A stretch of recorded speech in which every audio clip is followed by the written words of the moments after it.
Feeding ప్లేస్‌కి కొత్త గెస్ట్‌ని తీసుకొచ్చామండి మొన్న. అది ఒక యానిమల్ లవర్సే.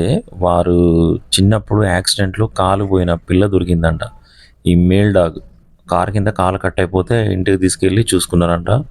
2 ఇయర్స్‌గా వాళ్ళతోనే ఉంది గానీ, హౌస్ ఓనరు చాలా ఇబ్బంది పెడుతున్నారంట వాళ్ళని. అందుకు వాళ్ళు షెల్టర్‌లలో కూడా ట్రై చేశారంట గానీ, ఎక్కడ అవకాశం దొరకలే.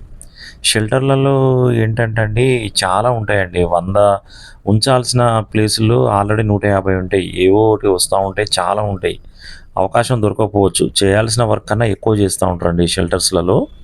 ఇగ ఫీడింగ్ ప్లేస్‌లో పెట్టామండి. కానీ 6 పిల్లలున్నాయి గదా! అక్కడ పెట్టాము. ఒక్క దగ్గర ఉండట్లేదు. రోడ్డు మీదకొస్తుంది. ఎక్కడికి పోయినా ఏదో ఒక ఫీడింగ్ ప్లేస్‌లో కనబడుతుంది నాకు. మా ఇంటి దగ్గరకొస్తది. మళ్ళా అక్కడికెళ్ళిపోతది. 6 పిల్లలున్న ప్లేస్‌లో నీడ అంతా ఉంది గానీ, అది తిరగడం అలవాటయింది. అంటే తిరగడం అంటే వాళ్ళ పేరెంట్స్‌ని వెతుక్కుంటూ తిరుగుతాంది. వాళ్ళొచ్చి ఫుడ్డు, వాటర్ అన్నీ పెట్టి వెళ్తున్నారండి.